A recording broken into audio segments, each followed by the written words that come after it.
Bonjour à tous, bienvenue dans cette nouvelle vidéo sur ma chaîne YouTube et on se retrouve aujourd'hui pour une vidéo on va aller face au vide. Et comme dans Pékin Express, quand on est face au vide, il va falloir faire le grand saut et se plonger dans la médiocrité de la télévision pour arriver à essayer de comprendre ce que les gens essayent de dire. Nous allons parler d'une émission très connue, Touche pas à mon poste, puisque chaque semaine, ou presque, il parle de ce qu'il s'est passé dans la dernière émission. Comment dire, ils ont laissé la parole à Gilles Verdez pour s'exprimer sur le sujet fameux et fabuleux du tir à l'arc et des décisions infâmes prises par certains candidats lors de l'émission pour justifier leurs propos, etc., etc. Bref. Alors évidemment, je sais que je ne peux pas utiliser les images de C8, etc. parce que c'est un problème. Donc j'ai mis ma tablette et puis on va mettre le son de temps en temps. Je vais couper régulièrement parce qu'évidemment, il faut arrêter régulièrement pour corriger un nombre de bêtises incalculable qui peut être prononcé chaque seconde. Je ne sais pas si le concept vous plaît. En tout cas, s'il vous plaît, n'hésitez pas à liker la vidéo parce que je sens qu'on va bien se marrer. Voilà. Alors je vous propose, on va démarrer. La vidéo dure 1 minute 47 et je sens que je vais couper beaucoup. Voilà. Écoutons Monsieur Gilles Verdez.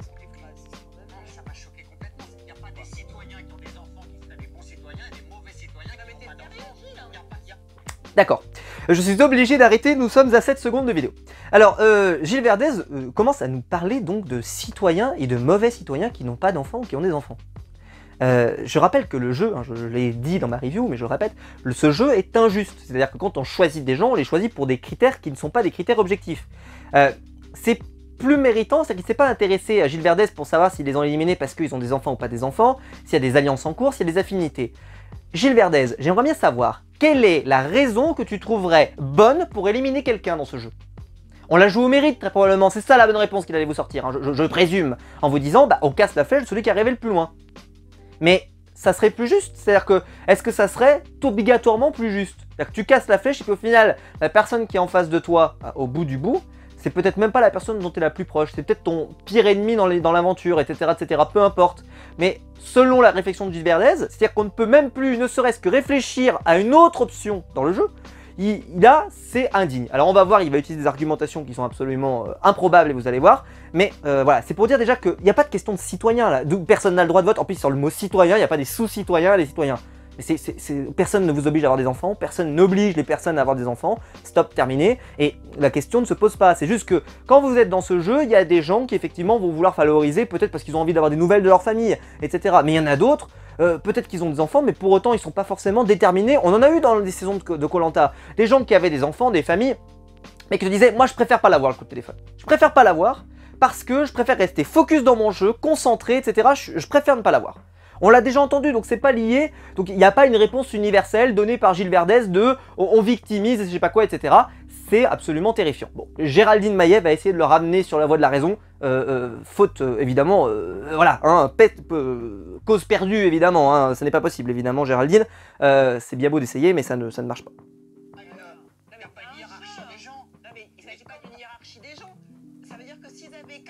La flèche de quelqu'un qui par exemple avait des enfants, t'aurais dit oh, mais mon Dieu, je suis très choquée, mais quel manque d'humanité par rapport à quelqu'un. Alors non, parce que Alors, il répond non Gilles Verdez, mais moi je suis convaincu qu'en vrai il aurait dit oui. C'est-à-dire qu'il aurait fait oh mais vous vous rendez compte, c'est scandaleux, il faut penser aux enfants, il y a des enfants qui attendent le coup de téléphone, qui attendent peut-être le téléphone de leurs parents, qu'est-ce qu'il aurait pu nous sortir comme autre bêtise absolue, que c'est pas juste, peut-être qu'on devrait, je sais même pas moi, bref, il aurait pu nous sortir des bêtises un peu comme celle-là, je pense que ça n'aurait pas été si surprenant.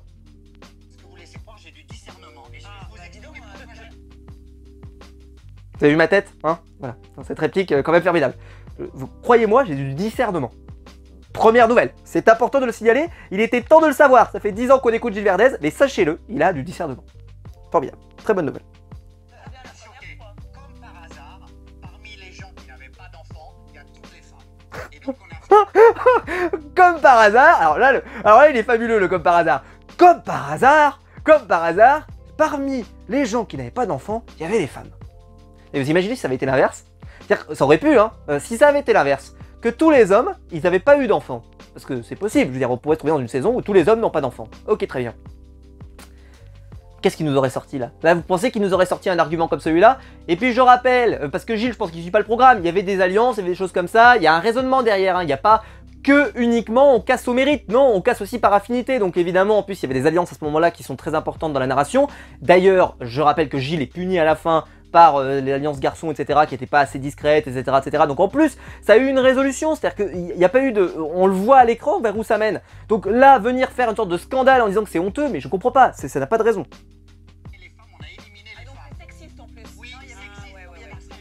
Alors voilà, c'est sexiste en plus. L'épreuve du tir à l'arc, ça y est, elle est devenue sexiste.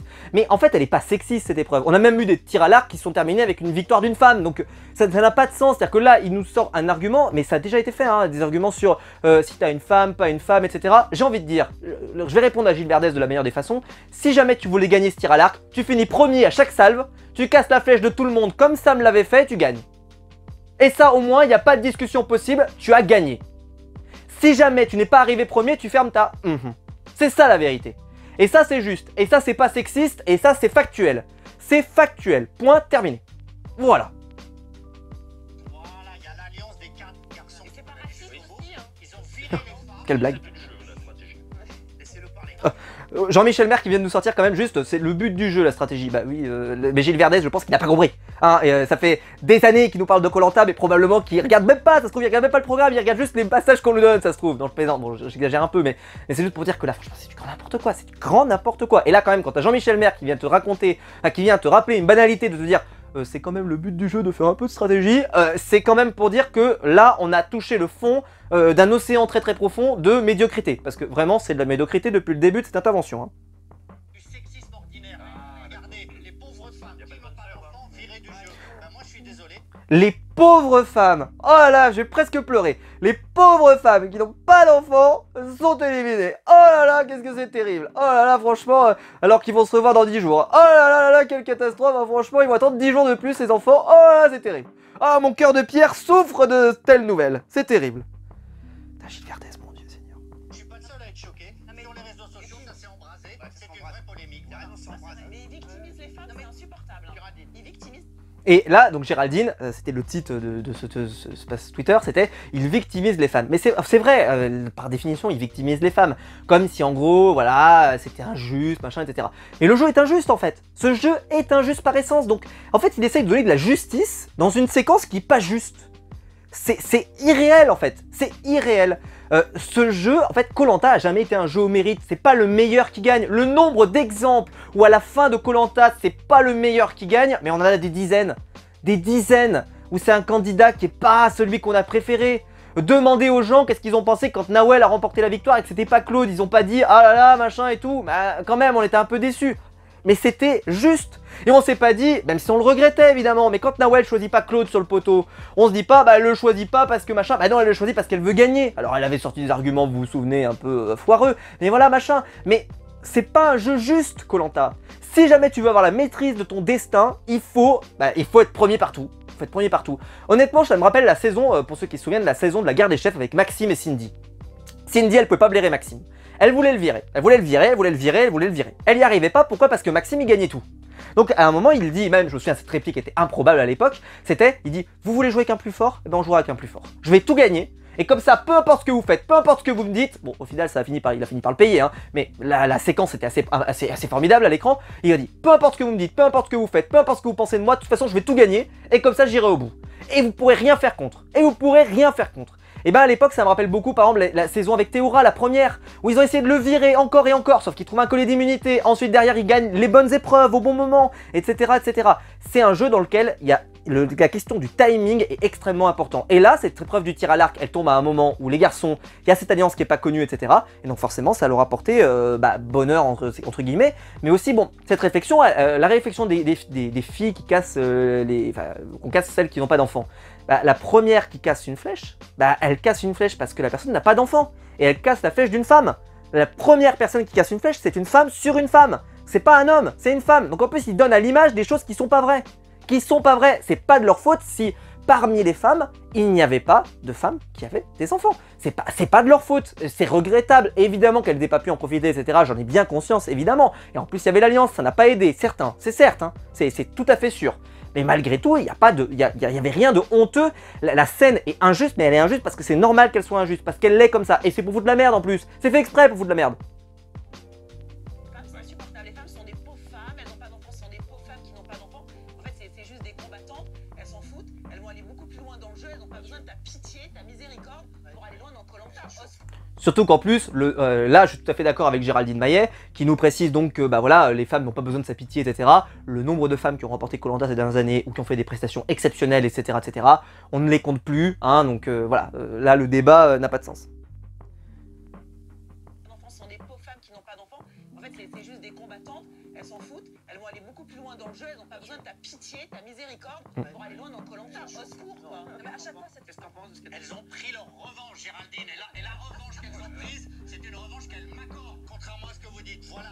C'est une revanche qu'elle m'accorde. Vous imaginez? Les filles, en fait, elles ont éliminé Gilles parce qu'elles voulaient faire plaisir à Gilles Verdez. Oh, bah alors celle-là, si vous étiez prêts pour cette déclaration, moi pas. Merci à toutes ces femmes. Voilà. Un mec qui a... Alors là, vous voyez pas, mais là il va le dire, mais d'ailleurs, c'est qu'on attend presque des applaudissements, on a l'impression que Gilles Verdez il fait une sorte de, tu vois, d'aveu d'éloquence comme ça, et il attend des applaudissements qui ne viennent pas, parce qu'évidemment, on n'applaudit pas des propos qui sont absolument stupides, évidemment. non, mais il n'y a rien à dire en fait. Voilà. Il n'y a rien à dire. Arrête, Gilles, c'est insupportable. Mais c'est pas du sexisme ordinaire. Et qu'est-ce qu'il aurait dit dans le sens... Et en plus, là, le sexisme ordinaire. Et qu'est-ce qu'il aurait dit, comme je vous l'ai dit, dans le sens inverse, si ça avait été tous les hommes qui n'avaient pas d'enfants et que c'était les femmes qui avaient des enfants? Voilà, ça aurait été du grand n'importe quoi. Au sexisme ordinaire, c'est juste qu'il y a une règle, on a voulu laisser l'appel à des gens qui avaient éventuellement des enfants, parce que les petits, c'est plus compliqué pour eux de comprendre l'absence de leurs parents pendant...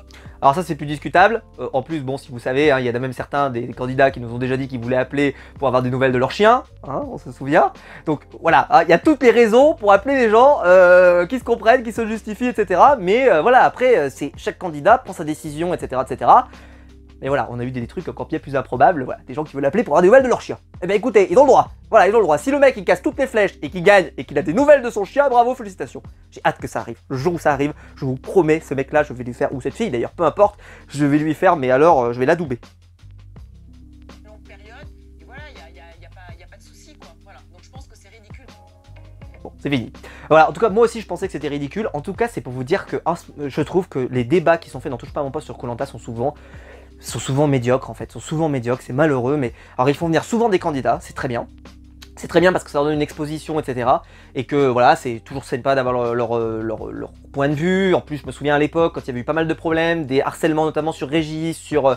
je sais même plus qu'il y avait eu... il y en avait eu beaucoup, hein, qu'il y avait eu pas mal de problèmes de harcèlement. Et c'était bien parce qu'ils leur avaient donné la parole. On peut penser aussi bah, ils ont donné la parole à plein de candidats, que ce soit de diverses saisons, qui sont venus témoigner sur ce qu'ils ont vécu.